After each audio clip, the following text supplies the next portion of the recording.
ગુજરાતમાં યુપીએસસી અને જીપીએસસીના તૈયારી કરવાવાળા વિદ્યાર્થીઓને વિશ્વાસ લર્નિંગ એપના મેનેજિંગ ડાયરેક્ટર રજનીશસિંહ તોમરના પ્રેમભર્યા નમસ્કાર. મિત્રો, આપણે બધા જાણીએ છીએ કે 25 મે 2025 એટલે રવિવારના દિવસે યુપીએસસી દ્વારા પ્રારંભિક પરીક્ષાના આયોજન કરવામાં આવ્યા હતા. કાલે હું એક જનરલ એનાલિસિસ લઈને યુટ્યુબ ઉપર આવ્યા હતા. આજે હું યુપીએસસી પ્રારંભિક પરીક્ષા 2025ના analysis and discussion GS paper 1 ઇતિહાસ વિશે આ વર્ષે યુપીએસસી પ્રારંભિક પરીક્ષામાં ઇતિહાસથી 16 ક્વેશ્ચન પૂછ્યા હતા, એટલે કે 32 માર્ક્સ. તો આજે હું બધી 16 ક્વેશ્ચનોની આન્સર એટલે ઓથેન્ટિક આન્સર અને વ્યાખ્યા કરીશું. આના સાથે સાથે દોસ્તો, હું એ બતાવવા માંગુ છું કે 16 ક્વેશ્ચનમાંથી 6 ક્વેશ્ચન પ્રાચીન ભારતથી હતા. આજે હું ગુજરાતના વિદ્યાર્થીઓને પ્રૂફ સાથે આ તમે આગળના સ્લાઇડમાં દેખાવીશ કે પ્રાચીન ભારતના 6 પ્રશ્નો પ્રાચીન ભારત કેસી શ્રીવાસ્તવના ચોપડીથી છે. આજે હું વિદ્યાર્થીઓને એ કહેવા માંગુ છું કે જો એક જ ચોપડીથી 6 પ્રશ્ન બેઠા લાઈન બાય લાઈન યુપીએસસીમાં આવી જાય તો વિદ્યાર્થીઓ હું કામ પહેલાં કોચિંગના લીફલેટ ભણે, ક્વેશ્ચન ખબર નહીં પડે વિદ્યાર્થીને લીફલેટથી, ત્યાર પ્રાઇવેટ પ્રકાશનો એટલે કે TMH આવા પ્રકારના પ્રકાશનોની પુસ્તકો ભણે, ત્યાર પછી 3 ટેલિગ્રામ ચેનલ જોઈન કરી લે. આટલી હાડમારી કર્યા પછી પણ વિદ્યાર્થીઓને ક્વેશ્ચન ખબર નહીં પડે તો હું વિદ્યાર્થીઓને એ કહેવા માગું છું, એક ચોપડી એટલે એક પુસ્તક પ્રાચીન ભારત કેસી શ્રીવાસ્તવના ભણી લો. બધા પ્રશ્નો યુપીએસસીના આ પુસ્તકોમાંથી આપ્યા છે. તો ચાલો દોસ્તો આગળ વધીએ. હવે યુપીએસસીના પ્રશ્નો હિન્દીમાં છે એટલે હું ત્યાં હિન્દીમાં વ્યાખ્યા કરીશ અને કેસી શ્રીવાસ્તવના લાઈનો પણ હિન્દીમાં હું તમે देखावीस. तो चलो दोस्तों મળીએ. अगर कोई छात्र गुजरात में रह करके यूपीएससी की तैयारी कर रहा है तो वो अहमदाबाद में आकर के यूपीएससी या जीपीएससी के लिए ओनली ऑफलाइन कोर्स उनके लिए अवेलेबल है. कोर्स में एनसीईआरटी 905 घंटे ऑनलाइन अवेलेबल है. प्रीलिम्स की 150 घंटे की क्लास हाइब्रिड है. जीएस और सीसेट का कुछ क्लास ऑनलाइन है, कुछ ऑफलाइन. मेंस 1500 घंटे की क्लास है जिसमें ऑप्शनल एक्सक्लूडिंग और interview by expert panel. Batch 31 मई 2025 से शुरू हो रहा है. अगर आप हमसे संपर्क करना चाहते हैं तो 9428804128 पर या 7043771326 पर संपर्क कर सकते हैं. हमारा पता 410 Ratna business square opposite HK college Ashram road Ahmedabad है. अगर आप हमसे YouTube, Facebook, WhatsApp channel, Twitter इन सभी सोशल मीडिया प्लेटफॉर्म पर मिलना चाहते हैं तो विश्वास लर्निंग पर आपको हम मिलेंगे. आइए अब हम लोग शुरुआत करें इतिहास के उन 16 प्रश्नों को। सबसे पहला है कि गांधी जी ने विख्यात वक्तव्य राजद्रोह मेरा धर्म हो गया है कब दिया था?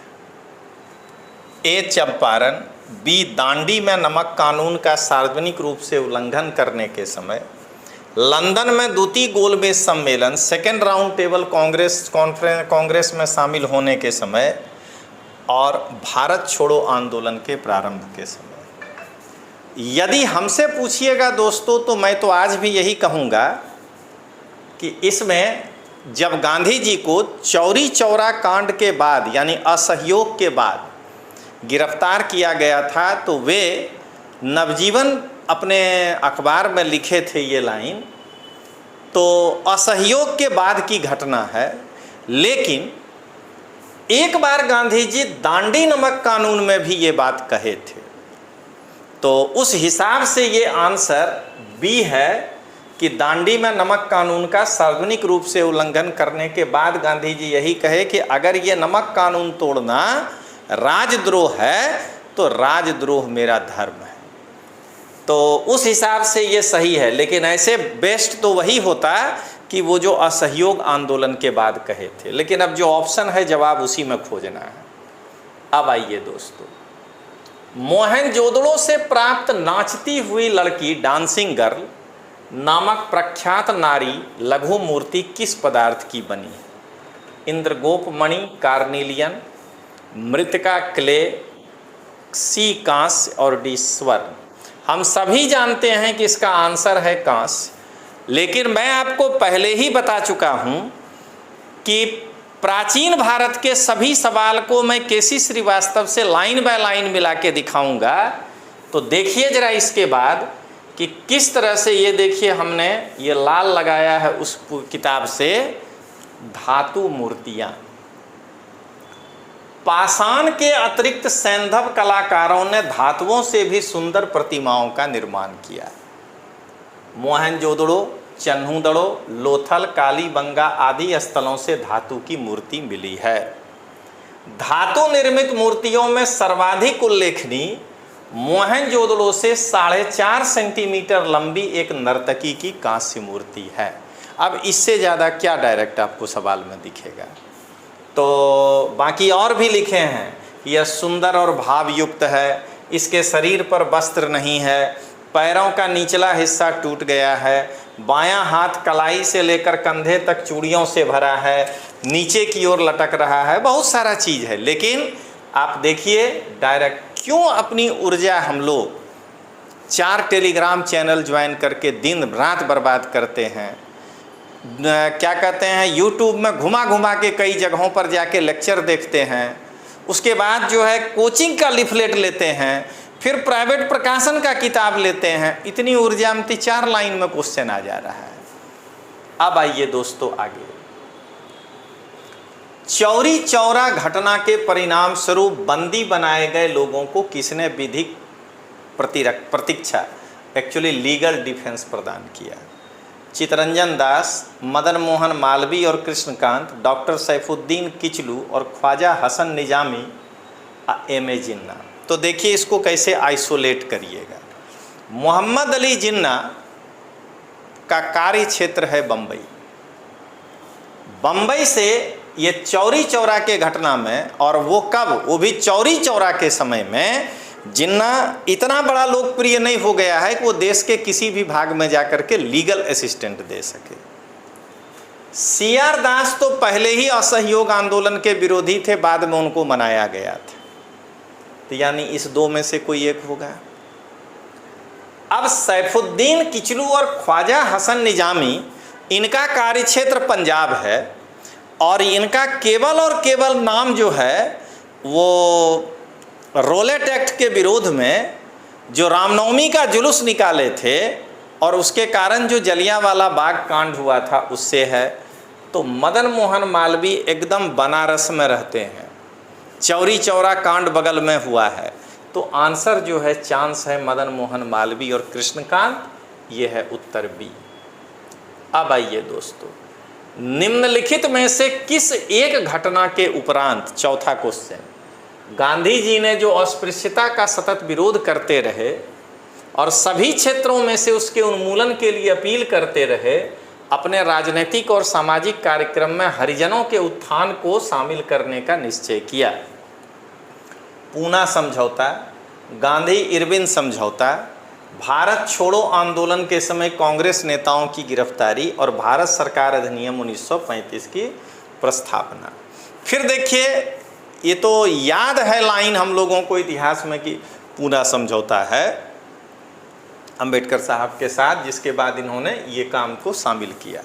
लेकिन ऐसे सोच के देखिए कि गांधी इरविन समझौता, इरविन से समझौता हो रहा है, उसमें वो कोई अपने देश का नेता नहीं है कि उसके साथ बैठेंगे तो हम लोग दलित उत्थान की बात करेंगे। भारत छोड़ो आंदोलन, इसका भी कोई लेना देना नहीं है। भारत सरकार अधिनियम का भी कोई लेना देना नहीं है। भारत सरकार अधिनियम के विरोध में ही तो गांधी जी उपवास में थे, क्या कहते हैं, सेपरेट इलेक्टोरल के मुद्दे पर। तो बाद में पूना समझौता हुआ अंबेडकर साहब से, आंसर होगा ए।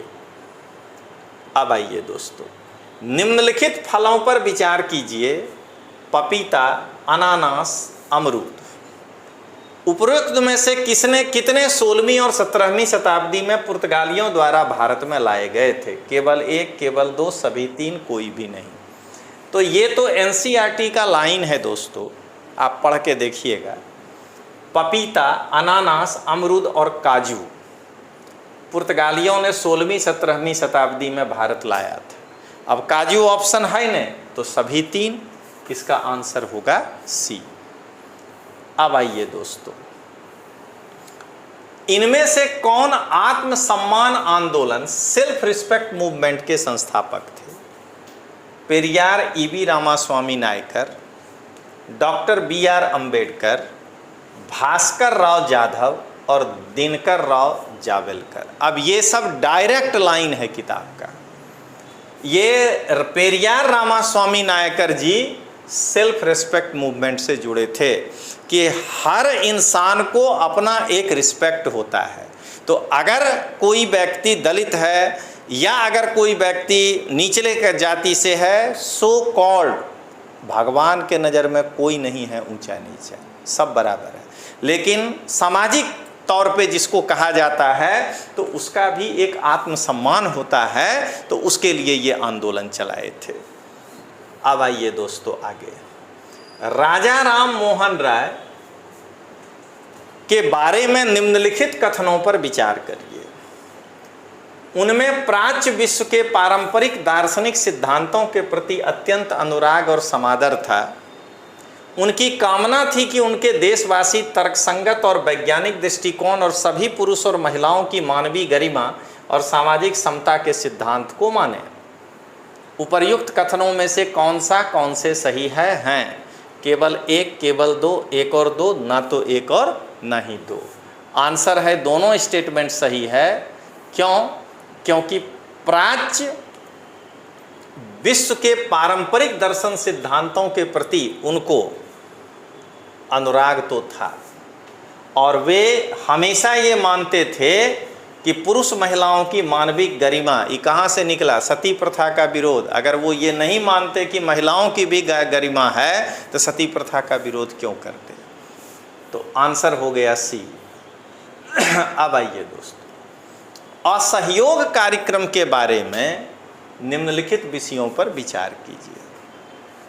न्यायालय और विदेशी वस्त्र का बहिष्कार, अहिंसा का कठोर अनुपालन, उपाधियों और सम्मानों का उनका सार्वजनिक उपयोग न करते हुए प्रतिधारण, विवादों के निपटारे के लिए पंचायतों की स्थापना। दोस्तों, आगे बढ़ने के पहले संपूर्ण भारत में कोई व्यक्ति कहीं रह रहा हो, अगर वो पूरे भारत का बेस्ट एनसीईआरटी क्लास करना चाहता है तो विश्वास लर्निंग ऐप सबसे पहले डाउनलोड करिए। ये QR कोड है और वहाँ जाइए, ये कोर्स ऐसा दिखेगा। 3,999 में 1 साल देखने को मिलेगा। पूरा डिटेल्स दे रहे हैं आपको। कि इसमें इतिहास 6 से 12 तक 214 वीडियो है, 225 घंटा। भूगोल 6 से 12 तक 149 वीडियो है, 160 घंटा। सभी क्लास मैंने लिया है अकेले। सिविक्स 6 से 10 तक है 92 video 100 hour. Economics 9 to 12 86 video 90 hours. Political science 11 to 12 90 video 100 hours. Sociology 11 से 12 27 वीडियो 30 घंटे। साइंस 6 से 10 150 वीडियो 170 घंटे। और आर्ट एंड कल्चर 11 12 29 वीडियो 30 घंटे। 837 वीडियो है टोटल 905 घंटे। तो आप जब एक बार इस कोर्स को करेंगे तो ही आपको पता चलेगा कि दूसरे क्लासेस के ऑनलाइन कोर्स से क्या फ़र्क है। इसमें ये 1 साल पूरा आपको देखने मिलेगा। 900 घंटा है, यानी पर डे 3 वीडियो देखिएगा तब पूरा होगा, क्योंकि 1 साल में 60-65 दिन अपने जो है छुट्टी त्यौहार मनाने में लगा देते हैं। आइए देखें उपर्युक्त में से कितने असहयोग कार्यक्रम के अवयव हैं। केवल 1, केवल 2, केवल 3, सभी 4। तो इसमें चौथा छोड़ दीजिए, ये निपटारा वाला, तो बाकी सब जो है इसका आंसर है। अब आइए दोस्तों, ये मध्यकालीन भारत। सिंचाई में काम आने वाला अरघट्टा नामक उपकरण क्या था।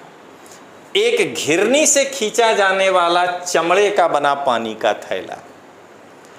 एक बड़ा चक्का जिसके आराओं के बाहरी छोर पर मिट्टी के पात्र बंधे हुए थे, खींचते थे। बैल के द्वारा खींचा जाने वाला मिट्टी का अधिक बड़ा पात्र और सीधे हाथों से ही रस्सी द्वारा खींचा जाने वाला डोल इनय है। इसका आंसर है बैल से जो खींचा जाता था वो। कारण घिरनी से अगर हाथ से खींचिएगा तो कितना खींच पाइएगा। अगर बड़ा बड़ा पानी का बर्तन रख के खींचना है तो उसको 2 बैल 3 बैल से खींच सकते हैं। आंसर है सी। अब आइए दोस्तों देखिए, अब फिर आ गया प्राचीन भारत। तो यहाँ पर जो भी सवाल है मैं इसके बाद प्रूफ दिखाऊंगा कि कैसे डायरेक्ट लाइन केसी श्रीवास्तव से मिला है। प्राचीन भारत में इनमें से किस शासक ने मत्त विलास, विचित्र चित्त और गुण भरा उपाधि धारण की थी। ए महेंद्र वर्मन फर्स्ट, बी सिंह विष्णु, सी नरसिंह वर्मन फर्स्ट, और सिंह वर्मन। तो आंसर है ए महेंद्र वर्मन। अब देखिए कि ये केसी श्रीवास्तव प्राचीन भारत का लाइन है। कैसे क्वेश्चन है देखिए, महेंद्र वर्मन फर्स्ट। सिंह विष्णु का पुत्र और उत्तराधिकारी महेंद्र वर्मन फर्स्ट 600 से 630 ईस्वी हुआ। वह पल्लव वंश के महानतम शासक में था। महेंद्र वर्मन युद्ध और शांति दोनों में समान रूप से महान था और उसने मत्त विलास, विचित्र चित्र, गुण भर आदि की उपाधि धारण की। हमको तो लगता है कि आदि लिख दिए थे इसीलिए यहाँ ये छोड़ दिए, नहीं तो कहीं अगला चौथा नाम लिख देता तो चौथा भी ले लेता वही। तो इसलिए कह रहे हैं कि ज़्यादा मत भटकिए। प्राचीन भारत में केसी श्रीवास्तव को बिट करना किसी के बस की बात नहीं है। कोई कितना भी लड़के को सब्जबाग दिखा करके खुद का विकास कर ले, कोई कितना भी लड़के का झाड़ फूक करके ओझागिरी कर ले, लेकिन केसी श्रीवास्तव है, उसके बाहर का सवाल नहीं होता है। चीनी तीर्थयात्री फाहियान ने इनमें से किसके शासनकाल में भारत की यात्रा की। बहुत आसान सवाल है। समुद्रगुप्त, चंद्रगुप्त द्वितीय, कुमारगुप्त प्रथम, स्कंदगुप्त, चंद्रगुप्त द्वितीय है। देखिए फिर दिखाते हैं, ये देखिए फाहियान और उसका विवरण। चंद्रगुप्त द्वितीय के शासनकाल की एक प्रमुख घटना चीनी यात्री फाहियान के भारत आगमन की है। 399 ईस्वी से 414 ईस्वी तक उसने भारत के विभिन्न स्थानों का भ्रमण किया। उसके द्वारा छोड़ा गया भ्रमण वृत्तांत चंद्रगुप्तकालीन भारत की सांस्कृतिक दशा का सुंदर निरूपण करता है। कुछ भी इधर उधर जाने का जरूरत ही नहीं है। देखिए जरा अगला सवाल, इनमें से किसने शक्तिशाली समुद्रवर्ती राज श्री विजय के विरुद्ध, जिसका शासन मलय प्रायद्वीप, सुमात्रा, जावा और निकटवर्ती द्वीपों पर था, एक सफल सैन्य अभियान का नेतृत्व किया। अमोघ वर्ष राष्ट्रकूट, प्रताप रुद्र ककातीय, राजेंद्र प्रथम चोल और विष्णुवर्धन होयसल। इस क्वेश्चन का ऑप्शन ही इतना आसान है कि सोचने का जरूरत ही नहीं है, चोल ही है। एक वो लाइन खाली याद हो जाए कि जिसने बंगाल की खाड़ी को तालाब बना दिया था, नीलकंठ शास्त्री का स्टेटमेंट, तो यही होगा। अगर यहाँ राजराज, राजेंद्र सेकंड ऐसा कुछ होता तो भले सोचा जा सकता था। तो अब देखिए, लेकिन फिर भी केसी श्रीवास्तव प्राचीन भारत की किताब जो लिखे हैं, किस तरह से क्वेश्चन आया है। दक्षिण पूर्व एशिया की विजय। राजेंद्र चोल केवल भारतीय भूभाग में दिग्विजय करने से ही संतुष्ट नहीं हुआ, भारतीय उपमहाद्वीप में अपनी विजय वैजयंती फहराने के उपरांत उसने दक्षिण पूर्वी एशिया में सैन्य अभियान किया। देखिए अब क्वेश्चन एकदम लाइन, उसने श्री विजय राज्य को जीतने के लिए एक शक्तिशाली नौसेना भेजी। इस राज्य के अंतर्गत मलय प्रायद्वीप, जावा, सुमात्रा और अन्य द्वीप सम्मिलित थे। देखिए अन्य द्वीप तक लिया है परीक्षा में। तो एक बार हम फिर छात्रों को कहेंगे कि अगर आप 2026 में एग्ज़ाम दे रहे हैं तो एक बार, इतनी बार तो धोखा हो ही जाता है इतने लोगों का लिफलेट पढ़ने के बाद, विकास होता नहीं है, झाड़ फूक के बाद भी कुछ नहीं होता है। तो हम तो यही कहेंगे कि एक बार आप जो है 1 साल प्राचीन भारत की किताब केसी श्रीवास्तव की पढ़िए। मैं अभी भी विद्यार्थी को कह रहा हूँ कि कोचिंग का काम गाइडेंस होता है, किताब लिखना नहीं होता है।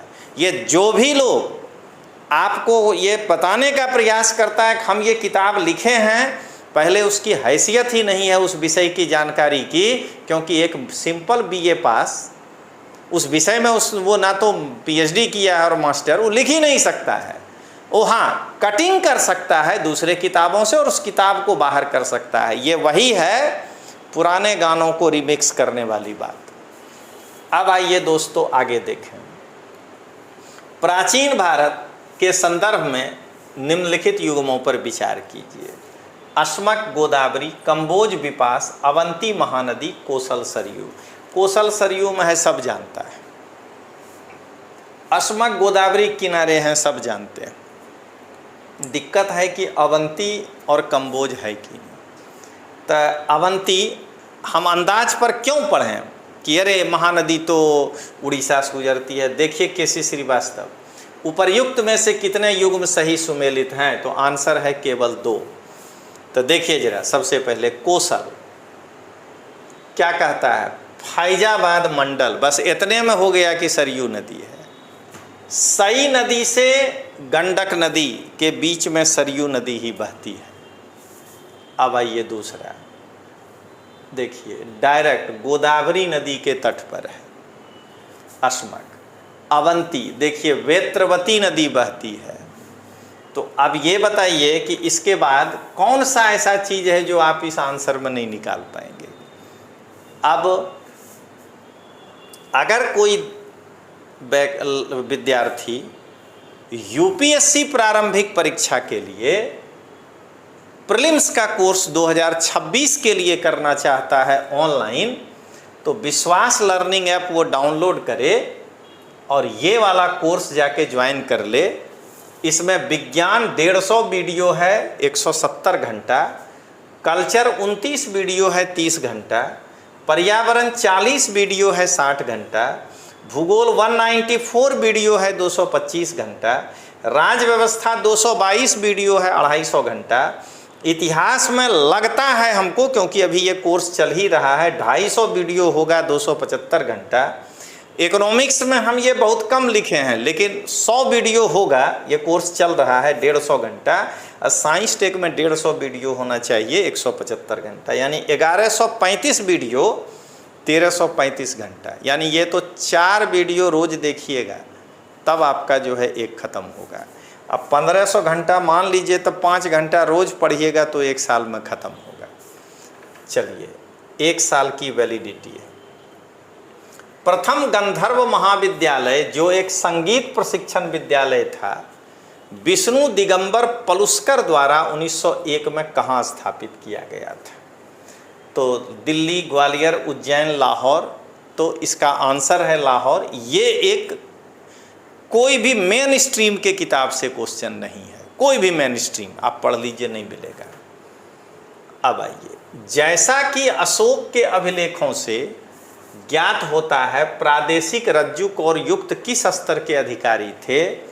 ग्राम स्तरीय प्रशासन, जिला स्तरीय प्रशासन, प्रांतीय प्रशासन, केंद्रीय प्रशासन। तो आंसर है बी, जिला स्तरीय प्रशासन। फिर ये प्राचीन भारत है, देखिए कैसे केसी श्रीवास्तव झंडा गाड़े हैं, प्रशासनिक अधिकारी। देखिए क्या लिखा है, अशोक के तृतीय शिलालेख में 3 पदाधिकारियों के नाम मिलते हैं, युक्त, रज्जुक और प्रादेशिक।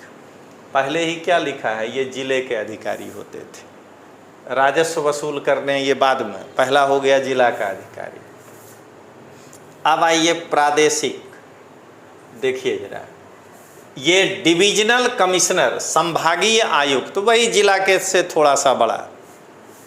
और तीसरा आइए प्रादेशिक, तो प्रादेशिक तो बता दिए, जिला से थोड़ा बड़ा। तो अब आइए, अब असहयोग आंदोलन के संबंध में निम्न कथनों पर विचार कीजिए। कांग्रेस ने घोषणा की कि सभी वैध और शांतिपूर्ण तरीकों में स्वराज प्राप्त करना उसका उद्देश्य है। इसे चरणों में कार्यान्वित किया जाना था, जिसमें सविनय अवज्ञा और करों का भुगतान न करना अगले चरण के लिए थे, केवल तब जब स्वराज 1 वर्ष में प्राप्त न होता और सरकार दमन पर उतर आती। उपर्युक्त में से कौन सा कथन सही है? केवल 1, केवल 2, 1, 2 दोनों, ना तो 1 ना ही 2, दोनों सही है, क्योंकि ये वाला बात जो है भुगतान करों का नहीं करना, ये सेकंड चरण का था, प्रथम चरण में नहीं था। तो आपने देखा कि टोटल 16 सवाल इतिहास से पूछा गया। कोई लड़का अगर इसको पढ़ा होता, मान लेते हैं एक वो स्कूल कॉलेज वाला नहीं बना पाते 1901 में जो पूछा था, नहीं तो मुझे ऐसा लगता है कि 16 में 3 गलत हो सकता है, बहुत ज़्यादा अगर गलत हो क्वेश्चन तो आ गए 13, एगो और गलत हो जाए उस 3 पर 1 तो 12, यानी 25 मार्क, 24 से 25 मार्क जो है लड़का अगर इतिहास को ठीक से पढ़े तो कभी भी यूपीएससी में ला सकता है। तो चलिए दोस्तों, फिर देखते हैं हम लोग, तब तक के लिए जय हिंद, जय भारत।